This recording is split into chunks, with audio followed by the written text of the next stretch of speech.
G'day YouTubers, welcome back to my channel, Jeff McPhee's Gardening, Melbourne, Australia. Prioritising our mental health for our business, running our lawn care gardening business, it's a very fine line. It's a balance that has to be perfect for us to succeed. So today's video I'm going to discuss about mental health, how that affects our business, how it affects us, and what we can do about it. It's something we really should think about. Do you know, look, we prioritise our clients, our schedules, the type of equipment that we want, the rounds, the type of work that we want, the type of area that we want to target. We prioritise all that. But we miss one of the most important aspects of our business, and that's prioritising us as an operator, to be physically and mentally sound to do the work. And sometimes we might go off the track. Running our business is stressful. There's a lot of factors that can affect our way of life. The climatic conditions, it's rain, so it puts us behind. We're trying to chase our tail to catch up. The weather's too hot in Australia. We'll have days 40 degrees plus, so it's probably too hot to work, especially for us old fellas. There's other things that affect your business. There's the customer, the one that gives you a hard time. The customers are always putting demands on you.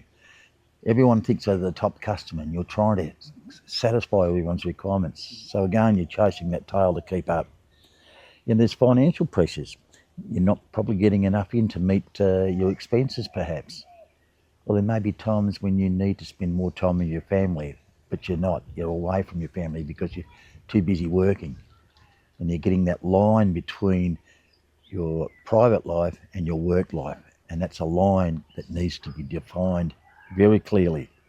So it's not a wonder that some of us, and I've been there too, don't worry about that, over my long 4 decades in this business, sometimes we end up with that depression, that anxiety.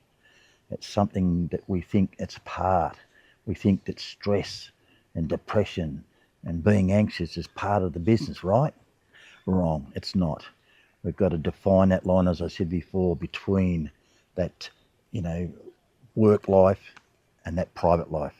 We need to recognise the signs, and we need to take some steps to try to get us through that maze of anxious moments and stress and all the problems that we find with our business.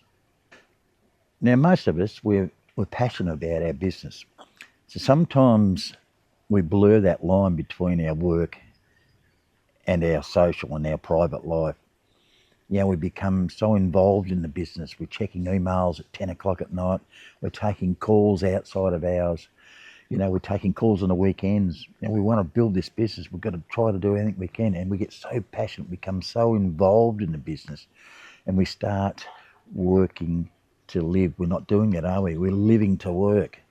I did a video about that a long time ago, about work to live, live to work. What is your preference? Most of us, most of the replies I got, everybody really want to live. They don't want to live to work. They want to work so that they can live and have a great lifestyle and have a balanced lifestyle. That perfect balance between work and play is something that we all must strive for.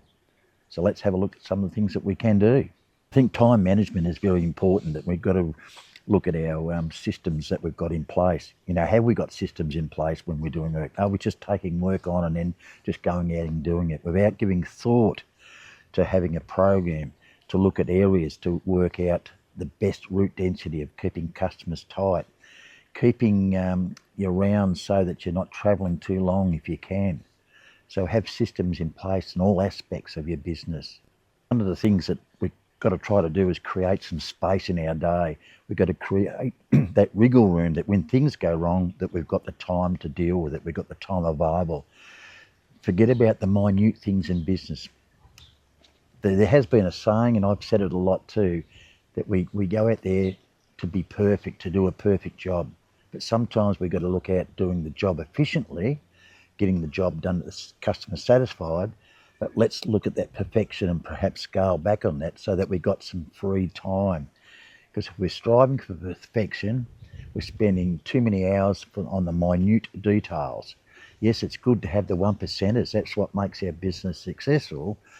But sometimes it can bog us down until we become proficient and efficient in our way we do things. That will follow later on. I think setting boundaries is important. Set yourself times of work. You're going to work from Monday to Friday. You can have Saturday and Sunday off. All right, you might work the Saturdays because you've got commercial sites and you can't do them through the week, so you have Sunday and Monday off. Get that balance right. Set yourself the boundaries. You work from 8 till 4, not 6 till 10, unless you really want to build up a huge business.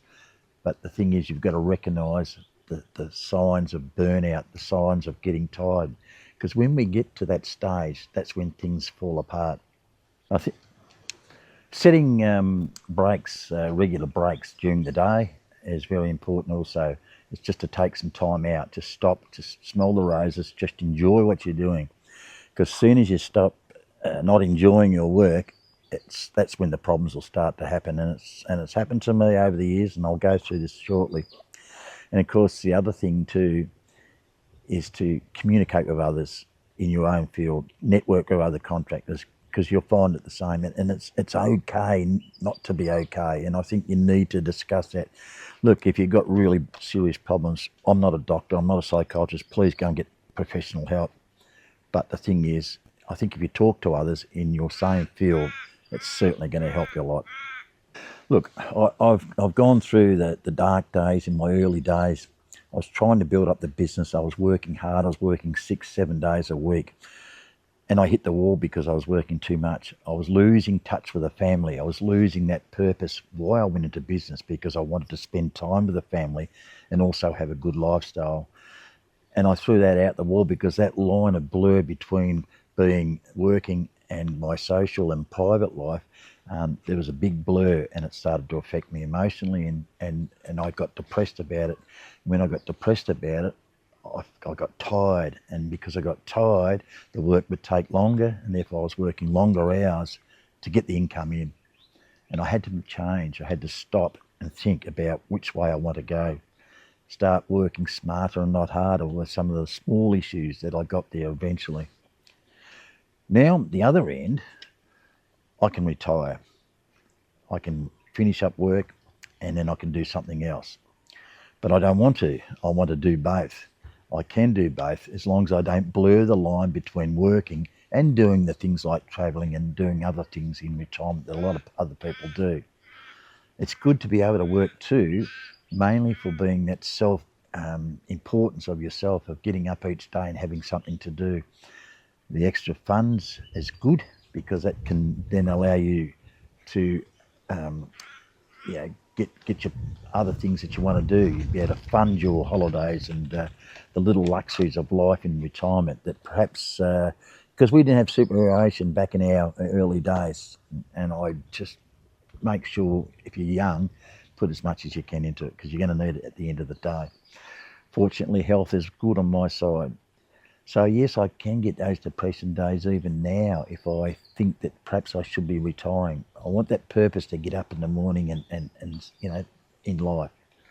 Look, you can do it voluntary. I know other people handle it different ways. I want to do both. I want to work and I want to have that good time as well. So just wrapping up, don't push it aside, the anxiety, the depression. It's not part of your business. You've got to tackle it. You've got to tackle it head on, and you've got to do something about it. You've got to take the breaks. You've got to step back. You've got to make systems in place to make it easier for yourself.